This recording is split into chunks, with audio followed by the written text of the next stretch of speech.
سے بڑا ان کا پیغام باطل کے سامنے ڈٹ جانا ہے۔ اور وہ جو کربلا کے اندر عملاً انہوں نے پریکٹیکل کر کے دکھایا اور فرمایا کہ حسینی کے لیے نماز، روزہ، حج، زکوٰۃ یہ سارے سبق ہیں، اور ان سارے اسباق کے ساتھ ساتھ ایک سبق یہ بھی ہے، وہ بھی نانا جی کی حدیث بیان کر کے آپ نے فرمایا کہ من رأى منکم سلطانا جائرا مستحلا لحرم اللہ ناقصا لعہد اللہ مخالفا لسنت رسول اللہ صلی اللہ علیہ وسلم یعمل بالعباد فی العباد بالاسم والعدوان ثم لم یغیر ما علیہ بقول ولا فعل ادخلہ اللہ مدخلہ، کہ جس نے ایسے بادشاہ کا زمانہ پایا جو حلال کو حرام کرے، حرام کو حلال کرے، اور زمین میں فساد برپا کرے، اللہ کے عہد کو توڑے، ایسے زمانے کو پا لینے والا مسلمان، اس پر نماز روزے کے ساتھ ایک اور فرض بھی ہوتا ہے، وہ کیا؟ اس حکمران کا مقابلہ کرنا قول سے اور فعل سے، یعنی کوشش کرنا کہ وہ بدل جائے بقول ولا فعل، اور اگر یہ قول اور فعل سے اس کا مقابلہ نہیں کرتا تو امام حسین کہنے لگے، میرے نانا جی کا فرمان ہے کان حقا علی اللہ ان یدخلہ مدخلہ، کہ اس بندے کا حشر اس بادشاہ کے ساتھ ہوگا جہنم میں قیامت کے دن۔ یہ وجہ ہے میں یزید کے خلاف نکلا ہوں، میں اپنا حشر یزید کے ساتھ نہیں چاہتا، کیونکہ اس نے حلال کو حرام کیا، حرام کو حلال کیا۔ یہ زمانہ پہلی بار آیا اور قیامت تک پچھلوں کو سبق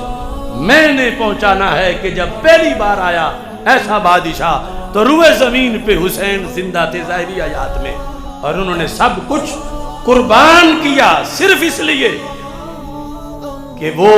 سمجھتے ہیں حالانکہ ان کی جنت پکی ہے اور جنت کے جوانوں کے سردار ہیں یقیناً، لیکن انہوں نے کہا جن کی اتنی پکی ہو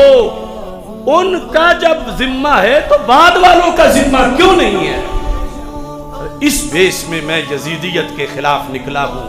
کہ نانا جی کا یہ فرمان ہے اور حالات یہ ہیں، اور نکلنا اس حدیث سے یوں ثابت ہے، اور فرمایا آنا احق من غیری، یہ جملہ گھنٹوں بحث کا مستحق ہے، اس میں بہت سے یعنی سینکڑوں سوالوں کا جواب ہے۔ انا احق من غیری، کہ میں اس وقت جس میرٹ پر، جس ذمہ داری کا ذمہ دار ہوں، میرے سوا اور کوئی نہیں، یعنی مجھ سے پہلے سوال ہونا ہے،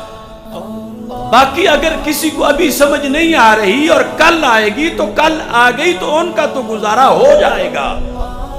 کہ ان کا پہلا نمبر نہیں اس وقت روئے زمین پر، میرا پہلا نمبر ہے، میرے سوا سطح زمین پر پیغمبر اسلام کا کوئی نواسا نہیں، اور ان کی گود میں بیٹھ کر کوئی فیض پانے والا نہیں، میرے سوا اس وقت کائنات میں کوئی حسین نہیں، میری ذمہ داری زیادہ ہے، دوسروں کی ذمہ داری بعد میں ہے، تو اس واسطے میں پہلے نمبر پہ لگ گیا ہوں، میں پہلے نمبر پہ جا رہا ہوں، اور میں دوسروں پہ تنقید بھی نہیں کر رہا کہ وہ کیوں نہیں آ رہے، وہ ان کا نمبر ہی بعد میں ہے اور میں ان کا انتظار نہیں کروں گا۔ انا احق من غیری، میرے سوا جو بھی ہے جتنی جتنی فضیلت کے مالک، میرا ان سے اگلا نمبر ہے، پہلا نمبر ہے۔ اس واسطے یزیدیت کو سمجھنے میں بھی میں نے پہل کی،